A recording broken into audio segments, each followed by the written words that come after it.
Start di usia akil baligh, setan pendamping mulai bekerja maksimal.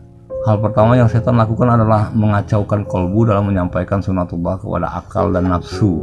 Kemudian setan dipermudah karena malaikat pendamping tidak bisa lagi melakukan integrasi kolbu tanpa izin Allah. Saat di usia akil baligh juga manusia hanya menerima ilham dari Allah, itu pun bagi mukminin dan jika Allah menghendaki. Lalu setan dengan gencar meracuni dan memprovokasi nafsu agar menjadi pemimpin di kancah 3 substansi. Jika setan berhasil, maka bisa dipastikan manusia tersebut akan meniti jalan kesesatan karena nafsu akan menguasai jiwanya, sehingga jadilah dia manusia yang memperturutkan hawa nafsunya. Mengapa kalbu tidak berhasil menyampaikan gaib dan sunatullah kepada akal dan nafsu? Hal itu dikarenakan syarat penyampaian bukan hanya siratan, tetapi harus juga secara tersurat. Maka dari itu, manusia harus membaca kitab suci Al-Quran yang tersurat, yaitu mushaf Al-Quran. Jika manusia terkait istiqomah membaca dan mentadabburi Al-Quran, maka dari sinilah kalbu memiliki kemampuan untuk menyampaikan sunatullah kepada akal dan nafsu. Karena bila siratan sunatullah atau database sunatullah di dalam kalbu pada dimensi jiwa yang gaib akan terkoneksi dengan piranti zahir yang membaca suratan sunatullah, yaitu firman-firman Allah di dalam mushaf Al-Quran. Inilah syarat mutlak penyampaian sunatullah oleh kalbu kepada akal dan nafsu. Maka dari itu, saat usia kanak-kanak, umat muslim wajib belajar membaca Al-Quran. Analoginya bagaimana? Mengapa membaca yang tersurat bisa membuat orang bisa membaca sunatullah yang tersirat di dalam kalbunya? Analoginya seperti ini. Perhatikan seorang kurir online shop yang mengantarkan paket ke rumah pembeli atau customer. Si kurir tidak kenal dengan si customer, dan rumahnya si customer pun dalam keadaan tertutup pintunya dan terkunci.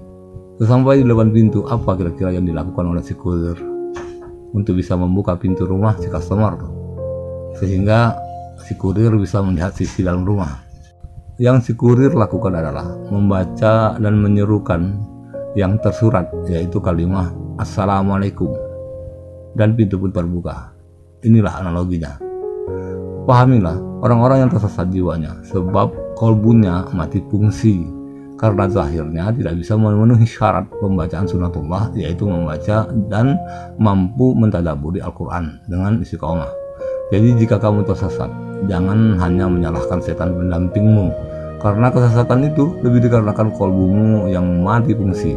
Sebab syarat pembacaan guidance atau petunjuk sunatullah tidak kamu penuhi, jadilah kamu tidak bisa baca petunjuk Allah dan tersesat.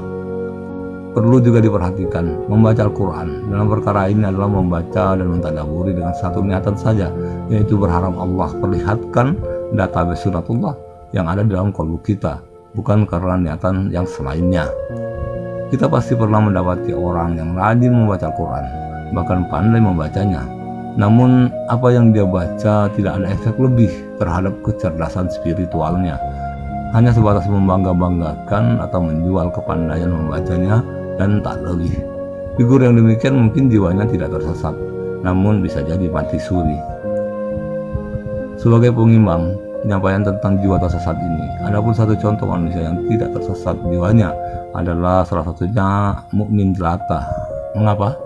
Karena mukmin jelata lebih mudah mendekat kepada Allah dengan kendaraan takwa dalam keterbatasannya, sebab dia tetap istiqomah membaca dan mentadabbur Al-Quran dengan niatan yang lurus, sebab dia bergantung sepenuhnya kepada Allah.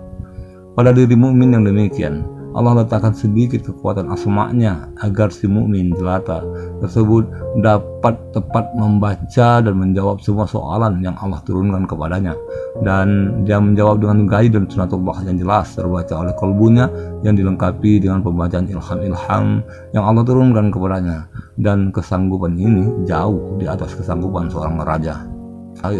Di realitas akhir zaman ini, acap kali kita dapati seorang mukmin yang dia berdiri sebagai bawahan. Mereka sanggup mengerjakan pekerjaan jauh di atas keilmuan yang dia kuasai, namun dia tetap bertahan untuk menggapai ikhlas dalam bekerja, meskipun dengan upah yang jauh dari kata cukup. Mereka adalah figur yang terlihat rapuh di luar tetapi tangguh di dalam. Ini bukan sekedar kepintaran dan kecerdasan akal, namun inilah realitas produk kolbu yang berfungsi sesuai fungsinya, yang menghidupkan dan mencerdaskan jiwanya bahkan pikirannya. Kemampuan tersebut dikarenakan Allah memampukan dia sehingga dapat membaca guidance sunatullah yang jelas, di mana segala sesuatu adalah Allah meliputinya, tak terkecuali semua pekerjaan yang dilakukan oleh semua manusia.